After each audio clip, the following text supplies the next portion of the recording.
Welcome to One Handy Kitchen. Today I'm going to be showing you how to make a basic bread dough. You'll be able to use this for pizzas, for a loaf of bread, just all your basic dough needs. So let's get started. First of all, in my bowl I have 500 grams of flour. Nothing else, just the flour. I'm going to add to that a good teaspoon of salt on one side. I'm going to be adding a good teaspoon of sugar. Now you can see I'm putting all of these things around the edges, and there's a reason for that, because what I don't want is for the salt to be killing the bread dough. So into here I'm putting is about 10 grams of dried ready to use yeast. You can use fresh yeast, and you can quite easily look up the conversion for dried to fresh yeast if that's what you prefer.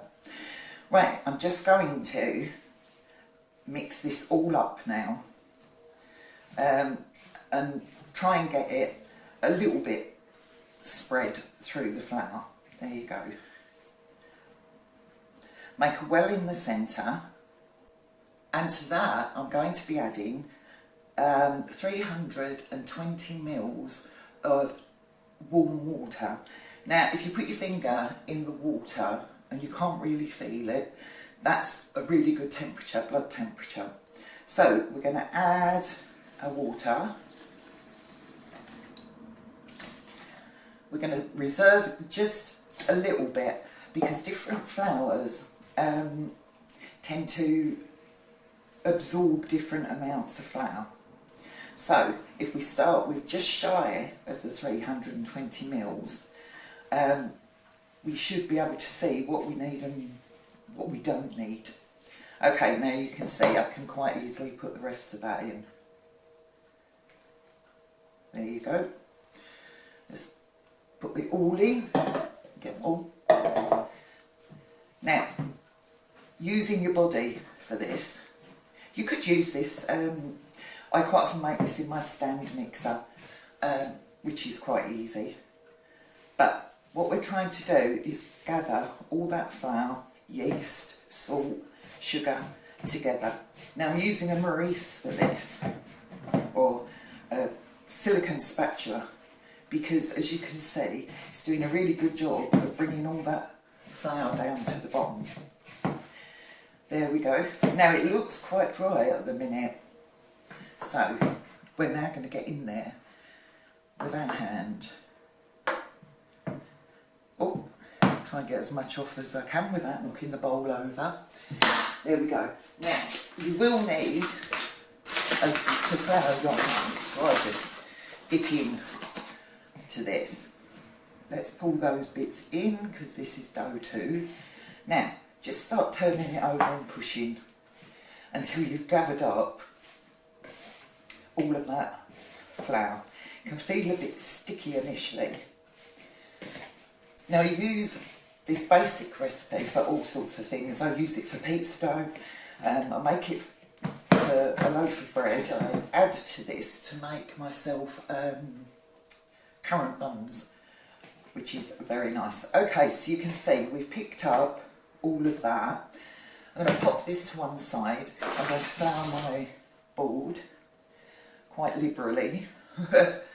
And then we're going to knead this.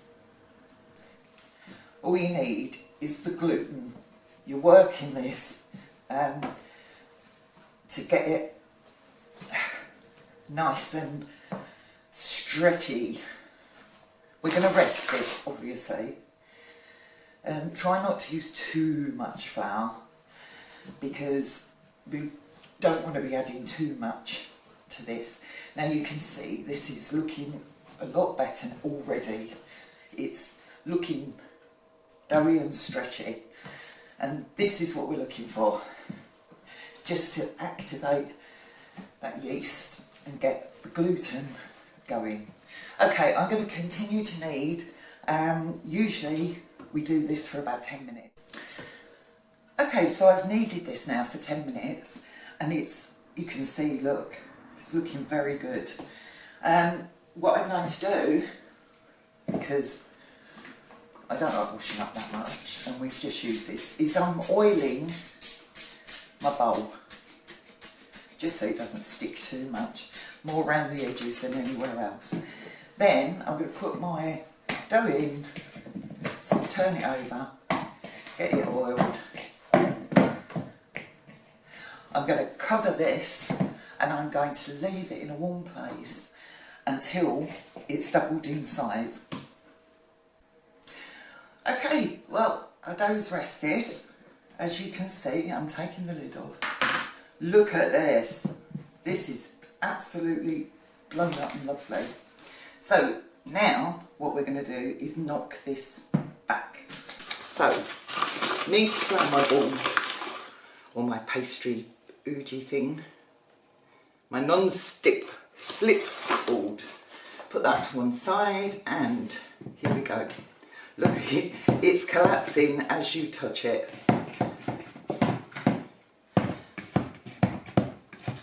So we're going to get this out of the bowl.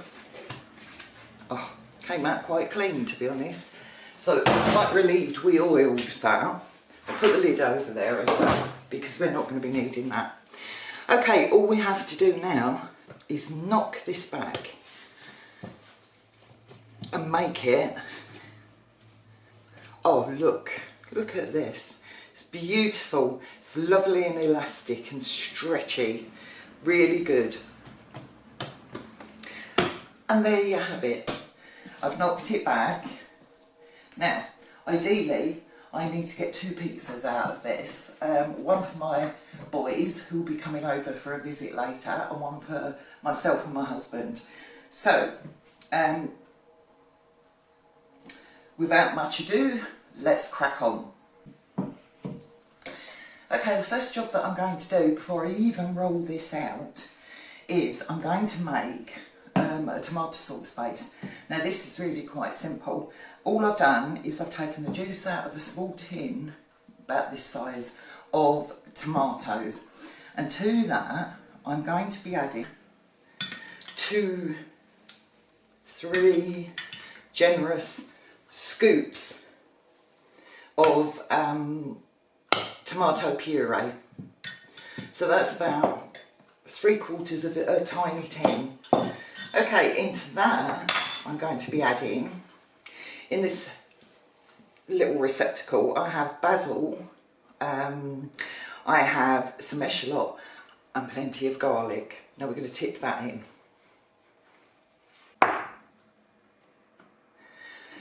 So I'm going to take, I've got a little tiny whisk here, I'm going to whisk this all together till it's nice and smooth. That's all I'm going to put in that for my tomato base. You can have a taste of it. I usually dip. Oh wow, that's tasting really good. Pop this to one side. Also onto this pizza, I've some chopped onion. I've got a video on chopping an onion one-handed, which you can watch, but this is already prepared. I have lardons. I think you can buy these pretty much anywhere now. Otherwise, just cut up a couple of rashers of bacon. I have some mozzarella, because you can't have a pizza without mozzarella. And I also have just ready grated cheese. I've not done this. I buy it ready grated. It's much, much easier for me. Okay. Here we go. Make sausage, because we're going to be making 2 pizzas here. So I want to be able to cut this in half so that it fits. I have this round tray with a loose bottom in it. But I also have this big tray. This will make a pizza for myself, my husband and my 2 grown boys. Whereas this one is one for them to take home. Now obviously the round one's bigger than the other ones, so I'm going to sort of cut that much. Lightly dust the surface. We know how big this has got to be, quite long. So here we go. I'm going to push it down first of all and roll. This is tough with one arm. 2 arms are better for this, but you can do it. You can do anything with one arm if you put your mind to it. You really can. Don't be put off. Things don't have to be completely pretty.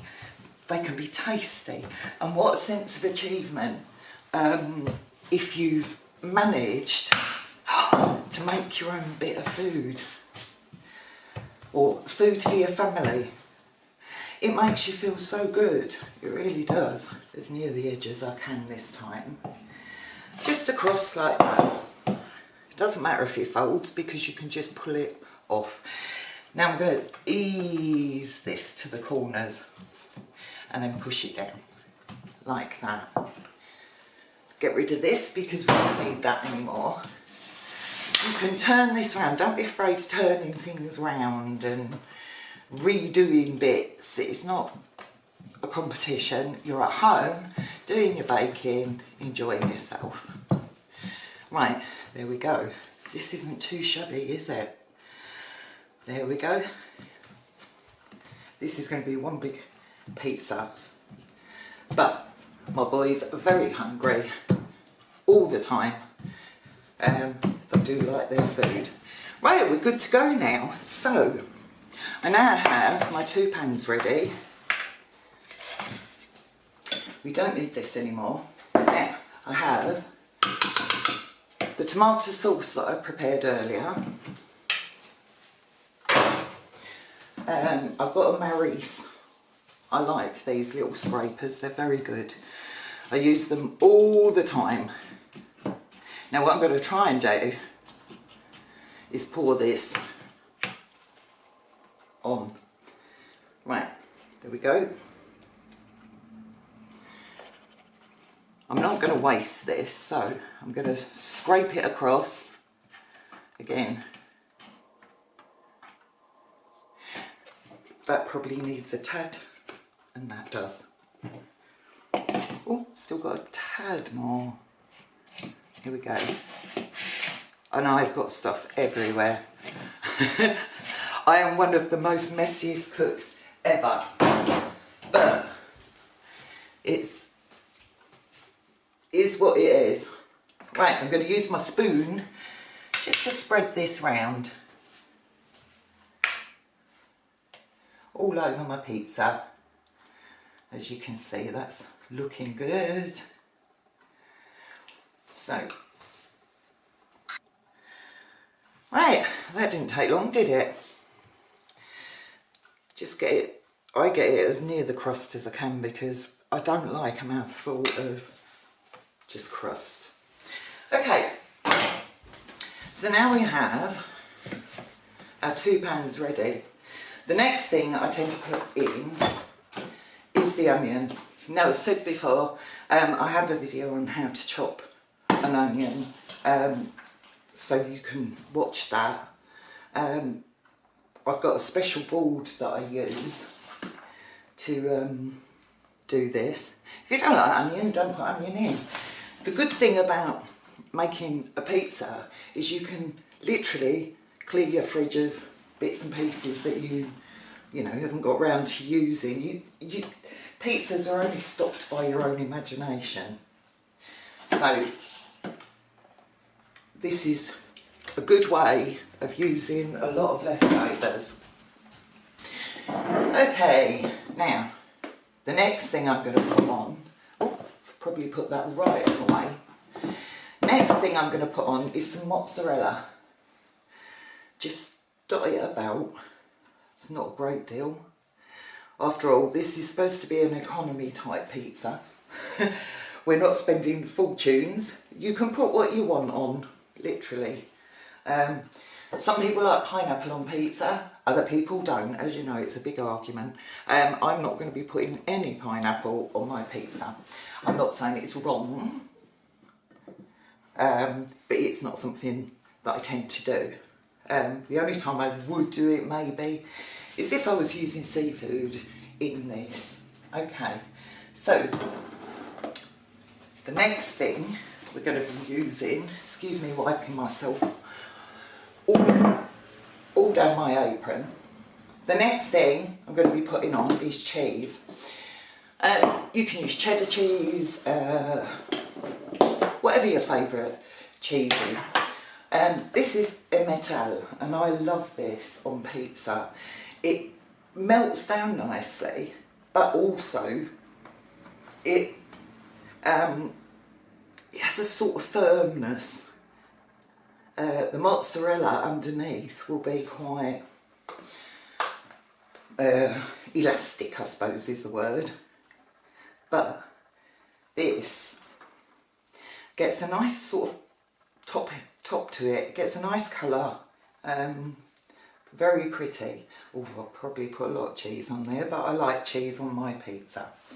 Okay, so let's do the other one. Just quickly. Sprinkle our cheese on. I keep it in this box because I'm not very good with packaging. I hate packaging. So what I tend to do is get my scissors out, and although it comes in a resealable bag, I cut it open, pour it into my box, and that's very easy to do. I can just pop the lid back on into the fridge and that will stay nice and fresh. Okay, grand finale for us. These are the lardons. Now these are beautiful. I like to put those on top of the cheese because as it's cooking, it will crispen up, hopefully. And if it doesn't, they still taste nice. But you can always grill this when it's finished cooking. That's lovely. There you go. That's what I'm having in my pizza. Now, could chop some ham up, maybe, but this hasn't cost me too much money. This is what I've got in the fridge, and I will bet you it's going to make a really tasty dinner tonight for us. Pizza and garlic bread is wonderful. Look at the mess I made. This is hilarious. And so there you go. They don't look too bad. They'll look better when they come out of the oven. I'm going to place these in 190 for around 30 to 35 minutes. You can cook them straight away, or you can put them in the fridge until you're ready to cook them. Or you can even, at this point, freeze one of these. And then once it's completely frozen, cover it up and you've got a spare pizza for some point during the week. So this will make 2 good sized pizzas. Brilliant. Okay, I'll see you later when these are cooked. Okay, so our pizza is now out of the oven. Look at that. Look, it is absolutely gorgeous. Can you see? Look at that. Beautifully cooked. That was 35 minutes at 190 degrees. I'm very pleased with this. This has come out very nice today. I sincerely hope you try this. I know pizzas are really sort of cheap to buy, but for very little money I've now got this pizza and a huge pizza that's going to feed 4 adults, and this one here too, that my husband and I are probably going to have for lunch today. So if you liked what you saw today, please please subscribe to see more videos of easy baking, whether you have one hand or 2. Thank you for watching.